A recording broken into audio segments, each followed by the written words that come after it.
Iqra ya Muhammad, apa kata Nabi? Ma ana biqari. Iqra ya Muhammad, ma ana biqari. Saya gak bisa baca. Iqra ya Muhammad, ma ana biqari. Dipeluk malaikat Jibril, ibunya, bapak-bapaknya juga ikut-ikutan. Apa itu? Setan gepeng HP. Kenapa bentuknya gepeng? Al-Quran Allah turunkan ke dunia ini memberantas manusia dari kemusyrikan. Kalau berhala udah jelas gak ada lah. Berhala modern ini yang harus kita waspadai. Saya bersaksi bahwa tidak ada Tuhan selain Allah. Jikalau saya bersaksi bahwa tidak ada Tuhan selain Allah, artinya apa? Saya tidak akan menyembah kecuali hanya kepada Allah. Saya tidak akan merasa takut kecuali hanya kepada Allah. Saya tidak akan minta rezeki kecuali hanya kepada Allah. Saya tidak akan menggantungkan hidup ini kecuali hanya kepada Allah. Kalau saya apa? Umat Islam rahmatan lil alamin, iya. Umat Islam ramah, iya. Umat Islam santun, iya. Tapi ketika Islam dilecehkan, Al-Quran dinistakan, kita harus marah. Assalamualaikum warahmatullahi wabarakatuh.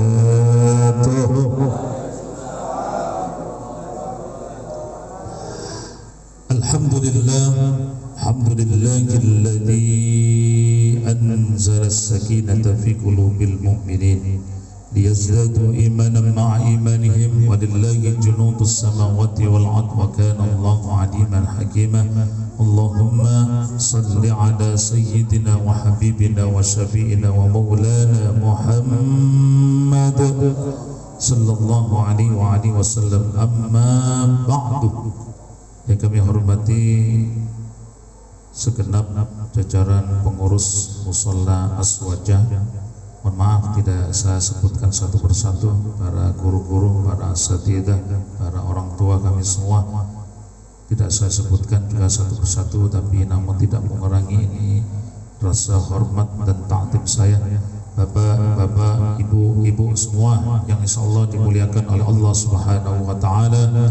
Bersyukur kita kehadirat Allah Subhanahu wa taala atas limpahan taufik hidayah serta inayahnya yang telah kita rasakan bersama, sehingga alhamdulillah pada malam hari ini, tepatnya malam ke-18, kita mushola ini mengadakan peringatan nuzulul Quran sebagai bentuk cintanya kita kepada Al-Quran. Mudah-mudahan seluruh aktivitas yang kita lakukan ini kita niatkan beribadah kepada Allah Subhanahu wa taala. Mudah-mudahan seluruh rangkaian amal ibadah kita di bulan suci Ramadan ini diterima oleh Allah Subhanahu wa taala. Amin ya rabbal alamin. Bapak Ibu yang dimuliakan oleh Allah Subhanahu wa taala, ini jamaah udah masuk semifinal. Ya, 10 pertama penyelisihan, 10 kedua semifinal, 10 terakhir final. Namanya final semakin dikit, itu biasa ya. Gak usah heran. Kemana dia? Wallahu a'lam. Bapak Ibu, Ramadan dipilih oleh Allah sebagai bulan pertama kali diturunkannya ayat-ayat suci Al-Quran. Ayatnya jelas. Syahrul Ramadan alladzi unzila fihi al-Quran. Ramadan dipilih oleh Allah sebagai bulan pertama kali diturunkannya ayat-ayat suci Al-Quran. Saya jamaah mau banyak mau dikit, ceramah saya kayak gini Pak, kenceng. Saya pernah juga ngomong sendirian ketika Zoom. Kata istri saya, semangat sekali gak ada jamaahnya. Tuh ratusan itu. Ya, nah, kue naik nih kue. Ada dua cara Al-Quran diturunkan. Satu, Al-Quran diturunkan sekaligus, langsung semuanya, dari Lauhil Mahfuz ke tangan malaikat Jibril di langit dunia. Inilah yang disebut dengan Lailatul Qadar. Inna anzalnahu fi lailatul qadr. Sesungguhnya kata Allah, kami telah menurunkan Al-Quran sekaligus ke tangan malaikat Jibril pada malam-malam Al-Qadar. Makanya Bapak Ibu, Masjidil Haram, Masjidin Nabawi, kalau 10 akhir Ramadan jamaahnya penuh, beludak, sesak, bahkan bisa melebihi dari jamaah haji. Kenapa? Karena ia ingin mencari keutamaan fi asyrin awakhir, 10 akhir di bulan Ramadan. Beda dengan jamaah kita di Indonesia, 10 akhir semakin maju. Kemana dia? Mungkin ada yang pulang kampung duluan, ada yang mikirin beli baju. Kebanyakan memang saya perhatikan 10 akhir Ramadan itu jamaah kita kegiatannya sudah mulai pindah kemana? Iktikaf ke mall, tawaf di pasar. Betul nggak Pak? Bu, meskipun saya tidak melihat wajah ibu, tapi wajah ibu ada di dalam hati saya. Sweet. Jadi itu kenapa amal ibadah yang kita lakukan di luar Ramadan dinilai rupiah, nilainya rupiah. Masuk bulan Ramadan amal ibadah kita dinilai apa? Dolar. Masuk 10 akhir Ramadan dinilai menjadi pound sterling. Semakin meningkat nilai amal ibadahnya. Nanti ketika masuk 1 Syawal, kembali lagi nilai amal ibadah kita menjadi rupiah payah, ya, rupiah payah. Bapak Ibu yang dimuliakan oleh Allah Subhanahu wa Ta'ala. Yang kedua, Al-Quran diturunkan pada malam nuzulul Quran, tepatnya tanggal 17 Ramadan.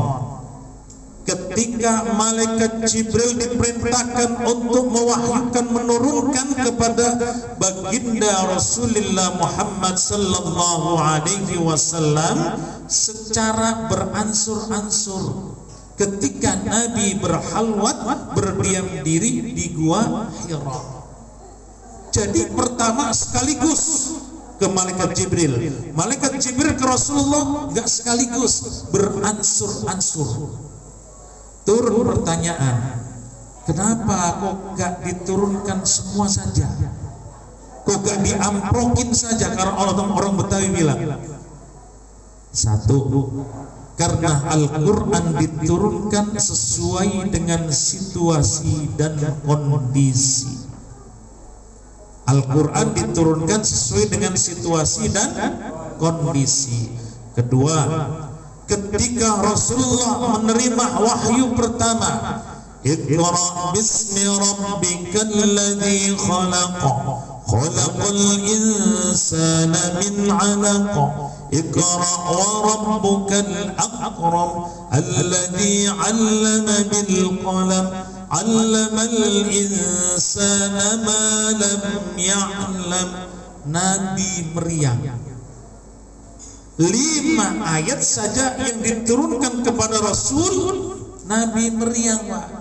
Makanya habis dari Gua Hira menerima wahyu, Nabi pulang ketemu istrinya Siti Khadijah. Wahai istriku, zamzumuli, selimuti aku. Kenapa? Saya lagi meriang.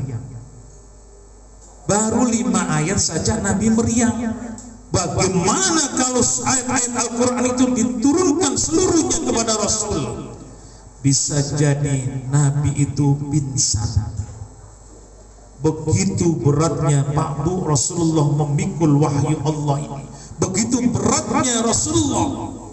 Begitu beratnya, saking beratnya umatnya baca Al-Quran saja males-malesan. Betul nggak Pak? Betul nggak Pak? Bu, ngomong sendiri ini ya.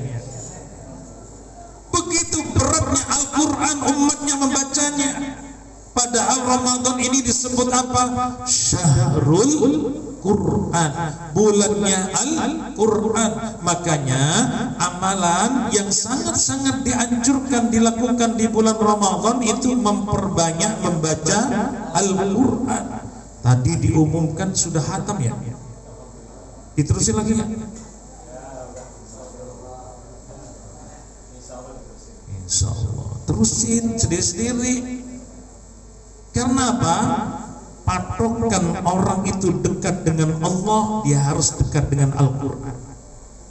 Ini barometernya, ukurannya. Orang itu kalau dikatakan dekat Allah, dekat dengan Al-Quran. Ramadan ini tempatnya. Di Ramadan saja udah males-malesan baca Al-Quran, bagaimana di luar Ramadan? Ramadan ini luar biasa. Pahala sunnah yang kita lakukan menjadi wajib, qobliyah, ba'diyah menjadi wajib, apalagi yang wajib.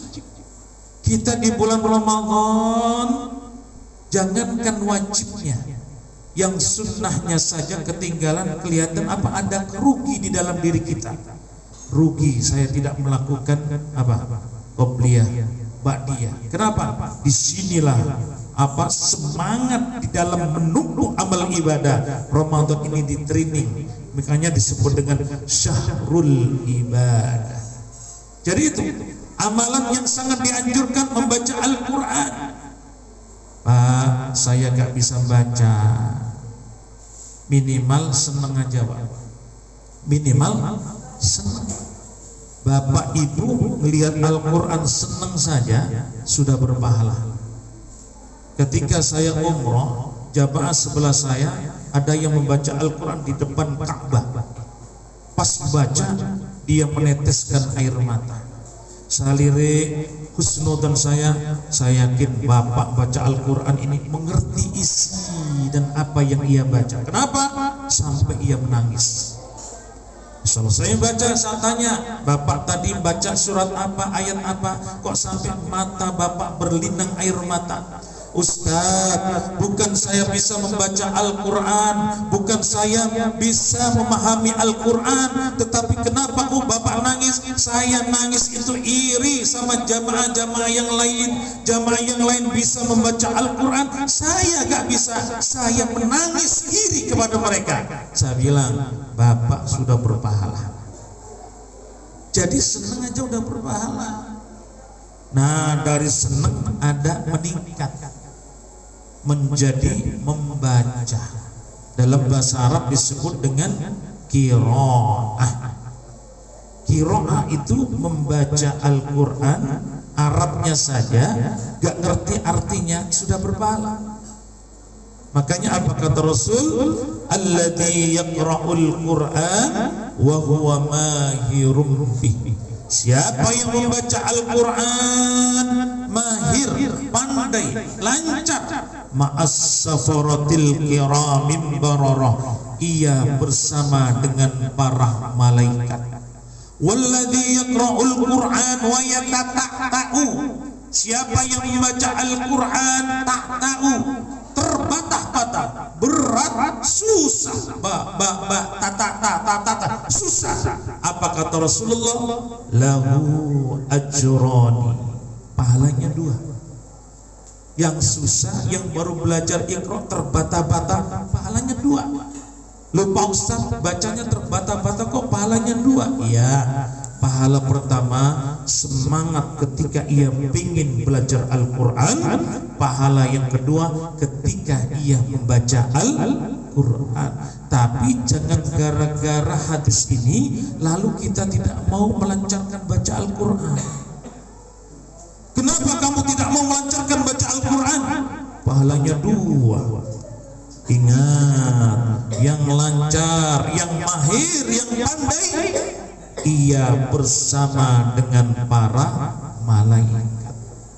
Dari qiraah meningkat lagi Pak, menjadi apa? Tilawah. Tilawah bukan hanya sekedar Arabnya yang kita baca, artinya kita fahami, tafsirnya, maksudnya kita fahami. Makanya perintah sholat Al-Quran menggunakan kata tilawah, bukan kata qiraah. Surat Al-Ankabut ayat 45. Utlu ma uhiya ilaika minal kitabi wa aqimis shalah. Pakai tilawah, bukan qiraah. Kenapa? Kalau tilawah bukan hanya Arabnya yang baca, ia faham maksudnya, muncul kekhusyuan di dalam sholatnya. Kalau kita baca dalam sholat gak faham maksudnya, inilah yang kadang-kadang pikiran kita ini kemana-mana. Betul nggak Pak? Allahu Akbar, Bismillahirrahmanirrahim, gak difahami. Pikirannya ke mall, pikirannya ke Abi, pikirannya ke Indomaret. Ibu-ibu, minyak udah turun belum ya? Pas rokok di kulkas tadi ada isinya apa ya? Sami Allahu liman hamidah. Ingat lagi, perasaan ayam goreng udah dimakan anak saya ya. Sujud Allahu Akbar. Nanti sahur saya belum beli apa-apa ini. Pikiran terus. Kenapa? Karena ia tidak faham apa yang ia baca. Subhana rabbiyal azimi wa bihamdi. Fahami betul tuh. Jadi pikiran kita gak kemana-mana. Makanya Allah gunakan kata tilawah ketika memerintahkan perintah sholat. Dari tilawah tingkat lagi Pak, menjadi apa? Menjadi tahfidz. Apa itu tahfidz? Bukan hanya saja memelihara hafalan Al-Quran yang ia hafal, tetapi memelihara dirinya dari apa-apa yang dilarang dari Al-Quran. Jadi itu tingkatan-tingkatan. Tapi apa kata Rasulullah Pak Bu? Wa Qur'anu yal'anu. Ada orang yang membaca Al-Quran tetapi ia justru kena laknat dari bacaan Al-Quran itu sendiri. Na'udzubillah. Baca Al-Quran malah kena laknat dari bacaan Al-Quran. Mendingan gak baca dong, malah kena laknat. Ini ibu-ibu, ini ya syutingnya ya. Ini ya. Ke bawah. Bu. Di sono ngomong lagi. Bapak Ibu yang dimuliakan oleh Allah Subhanahu wa taala. Siapa orang yang dikatakan kena laknat dari bacaan Al-Quran itu sendiri? Tingkatan paling rendah. Ini tingkatan paling rendah. Orang yang bacaannya gak benar tapi ia tidak mau belajar. Orang yang bacaannya gak benar tapi ia tidak mau belajar. Ya Asin. Sini Mas, sini. Kenapa Yasin dibaca Ya Asin? Oh, yang dibaca tulisan Latinnya. Memang tulisan Latinnya Yasin hanya 2. Tapi tidak dibaca Ya Asin, tapi dibaca Ya-nya panjang 2 ketukan, Yasin.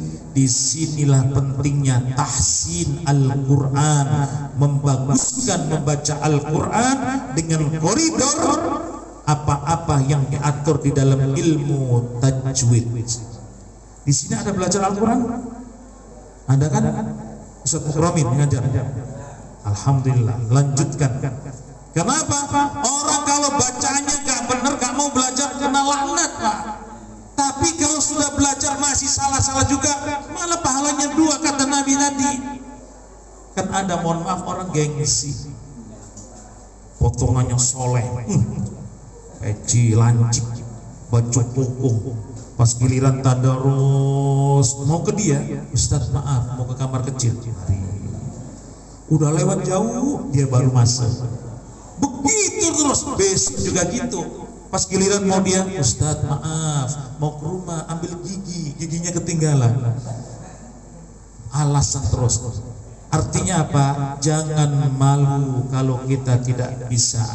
Tetap semangat belajar, itu yang dinilai oleh Allah. Kenapa tahsinul Quran tidak bisa lepas dari 5 hal? Apa 5 hal itu? Maharijul huruf, sifatul huruf, ahkamul huruf, ahkamul maddi wal qasri, ahkamul waqfi wal ibtidai. Jelas Pak? Jelas ya? Jelas aja dah biar lancar urusannya. Jangan pura-pura mikir, jelas aja udah. 5 hal ini tidak bisa lepas dari tahsinul Quran.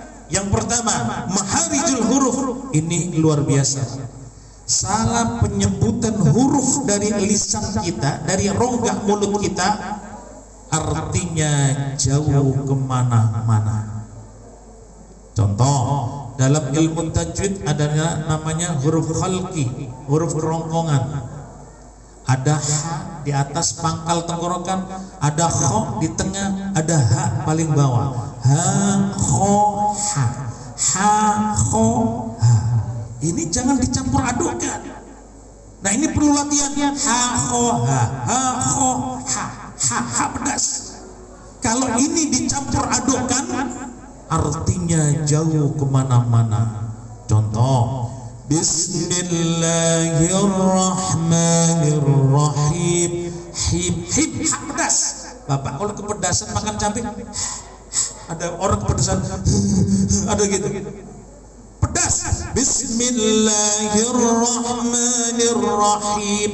Him, dengan menyebut nama Allah yang Maha Pengasih dan Maha Penyayang. Datang orang baru hijrah, pengen memfasih-fasihkan membaca Al-Quran, dia baca Bismillah. Bismillahirrahmanirrahim. Jadi ke tengah. Apa artinya? Dengan menyebut nama Allah yang Maha Pengasih dan Maha Lembut suaranya.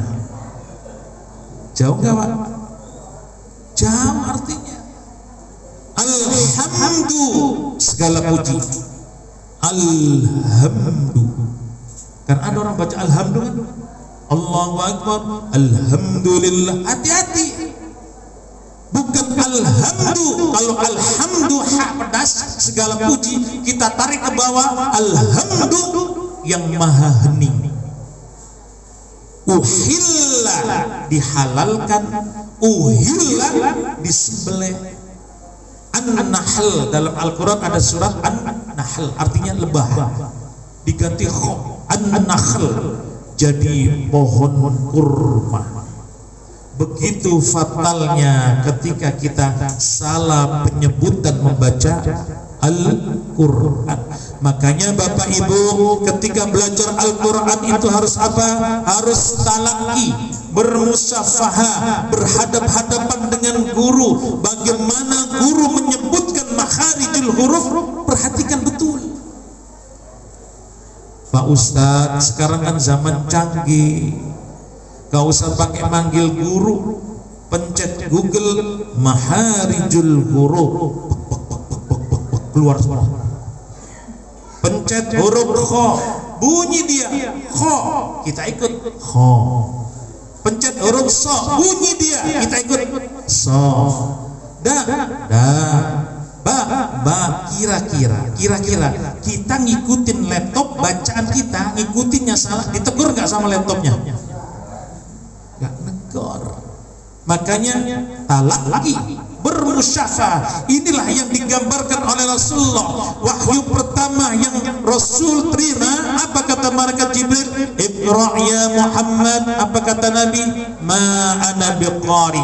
Iqra ya Muhammad, ma ana biqari. Saya gak bisa baca. Iqra ya Muhammad, ma ana biqari. Dipeluk malaikat Jibril. Iqra ya Muhammad, langsung baca. Iqra bismi rabbikal ladzi khalaq, dan seterusnya. Artinya apa? Harus ada guru yang mengajarkan. Perhatikan betul itu guru mengajarkan huruf-huruf Al-Quran. Ketika sang guru bilang tempelkan lidah di atas langit-langit gigi paling atas, muncul konsonan huruf tha. Digigit tha, bukan sa, tapi tha. Tempelkan lidah di atas gigi paling atas, muncul konsonan huruf tha. Ada jamaah bilang, Pak Ustadz saya izin kemana? Ke rumah. Ngapain? ngambil giginya ketinggalan di rumah, makanya gak bisa bilang Bapak Ibu yang dimuliakan oleh Allah Subhanahu wa Ta'ala. Sampai jam berapa ini? Lanjutkan ya, sambil merem. Saya lihat kalau udah pada merem seperti ini.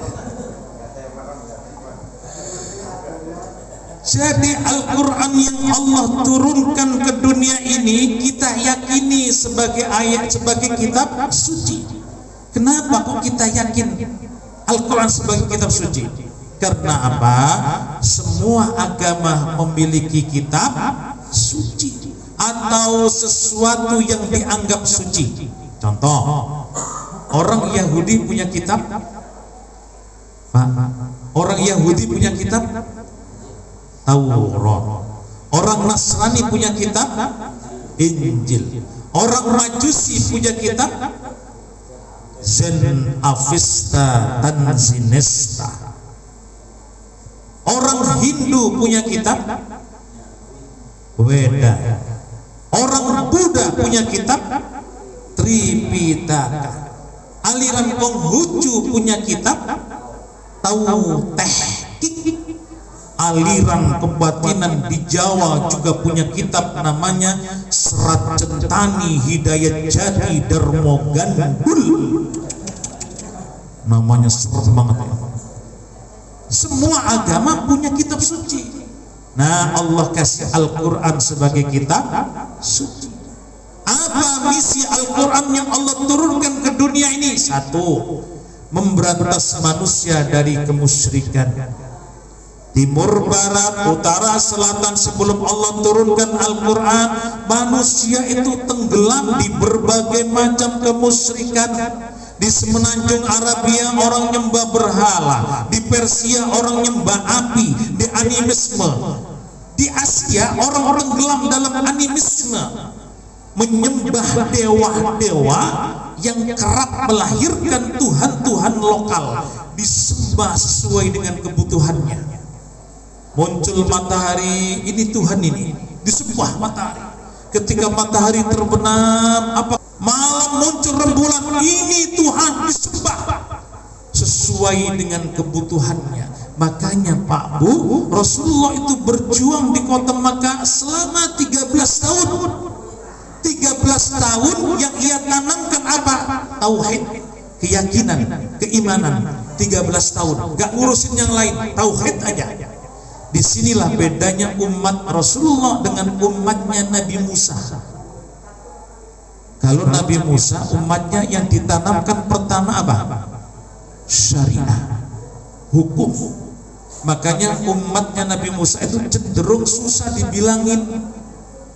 Disuruh nyembah Allah, apa kata dia? Saya mau nyembah Allah kalau saya bisa melihat Allah. Kurang ajar nggak? Kurang ajar nggak, Pak? Itulah umat Nabi Musa sampai sekarang tuh Bani Israel. Saya masih ingat di Jawa dulu ketika orang tua kalau didik anak, anaknya sudah diatur susah, muncul kata-kata apa dia? Nyerail banget sih lu. Artinya apa? Dinisbatkan kepada Bani Israel yang susah dibilangin. Itu umat Nabi Musa. Kenapa? Syariah yang dia tanamkan. Tapi baginda Rasul yang ia tanamkan pertama tauhid, keimanan, keyakinan. Nah, di zaman sekarang Pak Bu, kita ini harus ekstra hati-hati loh. Kenapa? Banyak berhala-berhala modern yang di sekitar kita. Kalau berhala zaman Nabi jelas patung disembah, matahari disembah. Tapi kalau berhala modern ini yang harus kita waspadai. Apakah itu yang berbentuk harta, jabatan, kedudukan, kekuasaan, istri, anak, suami? Kalau itu kita jadikan nomor satu, menomor duakan Allah, itulah bentuk berhala modern kita. Ada satu lagi berhala modern yang nyerang anak-anak kita. Apa itu? Bukan nyerang anak-anaknya, ibu-ibunya juga kena. Bu, jangan ngomong apa. Bukan ibu-ibunya, bapak-bapaknya juga ikut-ikutan. setan gepeng HP. Kenapa bentuknya gepeng? Hati-hati Pak Bu, HP ini luar biasa ini. Sekarang Bapak saya tanya sama Ibu, kira-kira Bapak Ibu lebih banyak baca WA apa baca Quran? Bu, saya tanya Ibu, kira-kira Ibu lebih banyak baca WA apa baca Quran? Aku semua namanya jujur banget. Jujur, bukan gak boleh atur waktunya, apalagi anak-anak kita. 1 jam nak, mau main apa terserah. Lebih dari 1 jam hukumannya ada apa? Hafalan juz ammah. Cakep kan? Kasih hukuman yang bermanfaat. Hukuman jangan tidak bermanfaat, malah membuat jerah dia nanti. Allahu Akbar, Allahu Akbar. Tanggung WA terus, belum komat. Ketika sudah komat, ya teruskan, baru 1 rakaat. Kira-kira gitu enggak? Kemarin saya ngisi khutbah Jumat di Lipo Kemang, Lipo Mall Kemang. Ketika saya naik, jamaah baru 2 baris, padahal tempatnya besar. Kemana yang lain? Di belakang ngumpet di parkir, semuanya megang HP. Megang HP. Giliran khotib sudah turun, naik yang kedua, komat. Semua jamaah tadi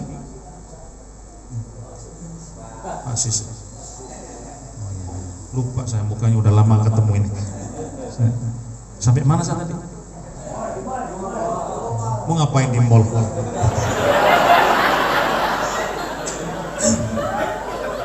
Ketika sudah komat, itu jamaah yang main HP rutuk kemana? Ke ruang wudhu. Baru ia masuk ikut sholat Jumat. Padahal syarat sahnya sholat Jumat itu 2 rakaat mendengarkan khotib berkhutbah. Kayak gini Pak kejadiannya. Lu gimana mau sempurna sholat Jumatnya? Wong yang 2 rakaat dia pakai main HP di belakang. Sebelum puasa sambil ngebul, ahli hisab. Kemarin lagi saya pas puasa khutbah Jumat di Al-Kausar, Masjid Polres gitu. Sebelah saya dia baca HP dengan khusyuknya. Husnudzon saya paling baca Al-Quran. Tapi saya kan orangnya iseng, saya ke belakang dikit saya lirik, main game. Nunggu khutbah naik, dia main game. Begitu orang diracuni oleh HP berhala modern. Bukan gak boleh, saya bilang boleh, atur waktu. Kadang-kadang kita ini gak adil sama Allah. Baca Quran seminggu sekali, baca HP tiap hari, betul gak? Kalau mau adil 12 jam HP, 12 jam Quran, itu baru adil. Tapi susah biasa. Makanya Al-Quran Allah turunkan ke dunia ini memberantas manusia dari kemusyrikan. Kalau berhala udah jelas gak ada lah. Berhala modern ini yang harus kita waspadai. Yang kedua, memberantas manusia dari kebodohan. Makanya wahyu yang pertama kali Allah turunkan itu apa? Iqra, baca. Iqra, baca umat Islam, baca situasi, baca ekonomi, baca kondisi. Iqra umat Islam, kamu harus pemain, bukan penonton. Iqra umat Islam, kamu harus kaya, bukan miskin. Iqra umat Islam, kamu harus terdepan, bukan keterbelakang. Selama ini mohon maaf, konsep agama belum menimbulkan bias budaya. Konsep agama belum menimbulkan bias budaya. Contoh, ketika Al-Quran berkata, hai umat Islam, tutuplah auratmu. Sebenarnya Al-Quran berkata, hai umat Islam, kau harus punya pabrik tekstil. Ketika agama mengajarkan an-nadhafatu minal iman, kebersihan sebagian daripada iman, sebenarnya Al-Quran itu berkata, hai umat Islam, kuasai teknologi canggih, temukan mesin pembersih, dirikan pabrik deterjen. Kan selama ini konsep agama belum menimbulkan bias budaya. Sebagaimana ibadah pun kita ini sering terjebak pada rutinitas. Salat, kita salat. Puasa Ramadan, kita puasa. Sedekah, infak, zakat, kita keluarkan. Haji, umrah, bolak-balik ke Mekah. Tetapi asar bekas membentuk sebuah kepribadian ini yang kadang-kadang kita tidak pernah mengadakan sebuah penilaian. Makanya jangan heran kalau ada orang yang sholatnya rajin, maksiatnya tekun. Bingung malaikat lihat dia ini.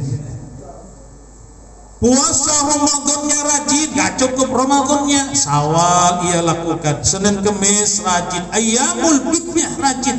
Tapi kepekaan sosial, kepedulian sosial tidak tumbuh. Walaupun ia sendiri merasakan bagaimana tidak enaknya haus dan lapar.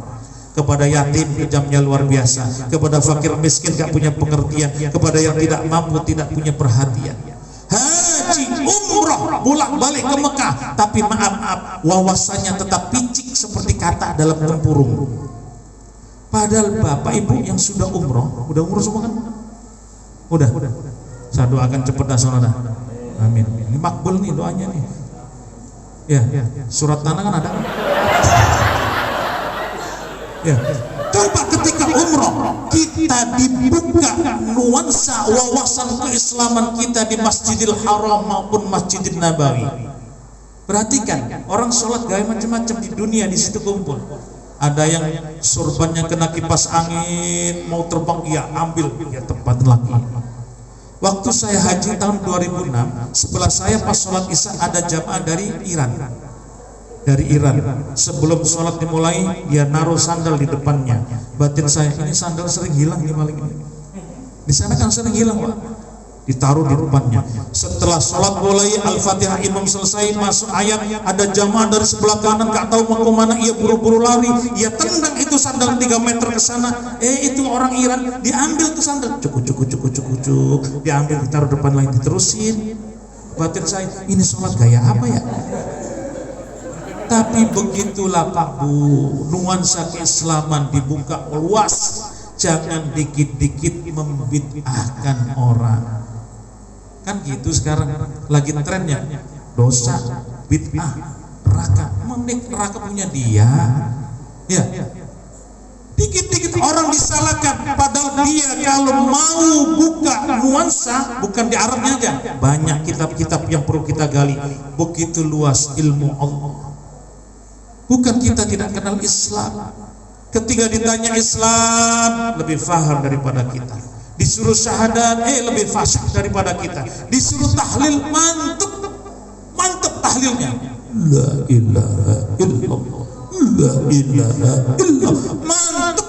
Tapi kalimat itu Pak sering kering, tanpa jiwa, tanpa ruh, tanpa semangat. Padahal kalimat di situ kalimat apa? Asyhadu alla ilaha illallah. Saya bersaksi bahwa tidak ada Tuhan selain Allah. Jikalau saya bersaksi bahwa tidak ada Tuhan selain Allah, artinya apa? Saya tidak akan menyembah kecuali hanya kepada Allah. Saya tidak akan merasa takut kecuali hanya kepada Allah. Saya tidak akan minta rezeki kecuali hanya kepada Allah. Saya tidak akan menggantungkan hidup ini kecuali hanya kepada Allah.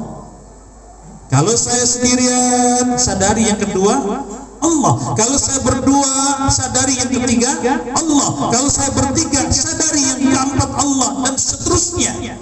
Anta'budallaha ka'annaka tara. Itulah sumber kontrol yang efektif, merasakan Allah itu hadir.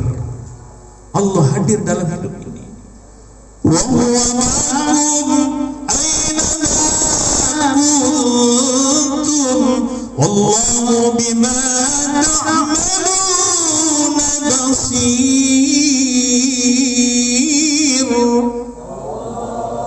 Wa huwa ma'akum, dia Allah bersama dengan kita. Aina ma kuntum, dimanapun kita berada. di kantor, di jalan, di pasar, di musola, di masjid, dan sadari Allah selalu melihat tingkah laku kita. Itulah takwa yang merupakan tujuan dari ibadah saum yang kita lakukan sekarang ini. Bapak Ibu yang dimuliakan oleh Allah Subhanahu wa taala, terakhir, wah, 9. Terakhir isi Al-Quran memberantas manusia dari ras diskriminasi. Manusia dengan syarat perbedaan, manusia dibedakan oleh warna kulitnya, manusia dibedakan oleh keturunannya, manusia dibedakan oleh hartanya. Tapi apa kata Allah? Aku jadikan kamu dari jenis laki-laki dan perempuan syu'uban wa qabaila lita'arafu, bersuku-suku, berbangsa-bangsa agar kalian saling kenal mengenal. Tapi ukurannya kata Allah, inna akramakum indallahi atqakum. Takwa ukurannya. Makanya apa kata Rasul? Al-mu'minu kan nahl. Seorang mukmin, umat Islam itu harus kayak lebah. Tahu lebah apa? Lebah tahu? Apa? Tawon. Tahu tawon? Apa? Nggak muter lagi. Coba lebah, sifatnya apa? Satu, yang dimakan, yang dihisap selalu saripati bunga.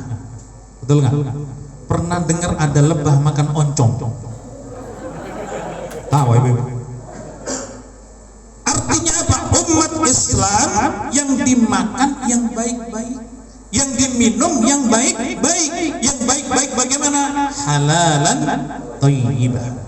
2, lebah kemanapun ia mencelok, kau mencelok, hinggap, gak ada dahan, gak ada ranting yang patah.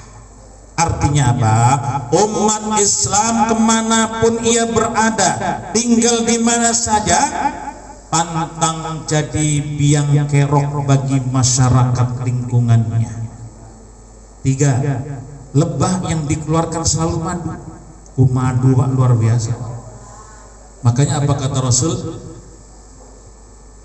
Madu adalah obat dari segala macam penyakit. Al-aslu dawa'un likulli da'in.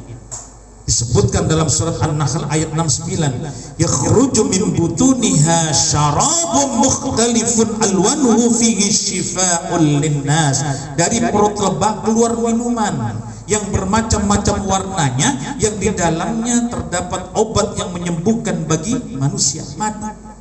Jadi lebah yang dikeluarkan selalu madu. Apa artinya? Umat Islam, kata-katanya, perilakunya, tingkah lakunya selalu memberikan manfaat bagi kehidupan makhluk-makhluk lain. Dan yang keempat, lebah jangan sekali-kali diganggu, jangan sekali-kali diusik. Sekali diganggu, sekali diusik, kemanapun kita pergi, insya Allah dikejar. Nyelam di air, ditungguin. Gak percaya, coba indah. Tapi gak ada ceritanya ada lebah iseng ke Mall Cilanda, ke Mall Cinere, gak ada gitu. Artinya apa? Umat Islam rahmatan lil alamin, iya. Umat Islam ramah, iya. Umat Islam santun, iya. Tapi ketika Islam dilecehkan, Al-Quran dinistakan, kita harus marah. Kita harus mengambil sikap yang tegas. Apa kata Buya Hamka dalam tafsir Al-Azharnya? Ketika Islam dilecehkan, Al-Quran dinistakan, iya diem aja, ganti bajumu dengan kain kafan. Artinya apa? Buya Hamka ngomong gitu, mati itu badannya, tidak berkutik ketika Islam dilecehkan. Jadi itulah al-mu'minu kan nahal. Sikap seorang mukmin harus seperti lebah. Bapak Ibu yang dimuliakan oleh Allah Subhanahu wa taala, itulah misi-misi Al-Qur'an yang diturunkan oleh Allah ke dunia ini sebagai bentuk dari pedoman kita karena Al-Quran kita yakini sebagai kitab suci umat Islam. Bapak Ibu yang dimuliakan oleh Allah Subhanahu wa taala, cukup ya. Ini saja yang bisa sampaikan, kurang lebih mohon maaf. Mari kita tutup dengan baca doa. A'udzubillahi minasyaitonir rajim. Bismillahirrahmanirrahim. Alhamdulillahirabbil alamin hamdan yafi ni'amahu wa yukafi mazidah. Ya Rabbana lakal hamdu kama yanbaghi li jalali wajhikal karim wa 'azimi sultanik. Allahumma zayyinna bi zinatil Qur'an wa syarrifna bi syarafatil Qur'an wa akrimna bi karamatil Qur'an wa adkhilna al jannata ma'al Qur'an. Rabbana atina fid dunya hasanah wa fil akhirati hasanah wa qina adzaban nar. Walhamdulillahi rabbil alamin. Kurang lebihnya mohon maaf. Wassalamualaikum warahmatullahi wabarakatuh. Kami mengucapkan banyak terima kasih kepada Al-Mukarram Al-Ustaz Bapak Abdul Mutahhar yang telah menyampaikan tausiahnya. Semoga ini sebagai bekal untuk meningkatkan ketakwaan kita kepada Allah Subhanahu wa taala. Lebih kurangnya kami mohon maaf. Billahi taufiq wal hidayah. Assalamualaikum warahmatullahi wabarakatuh.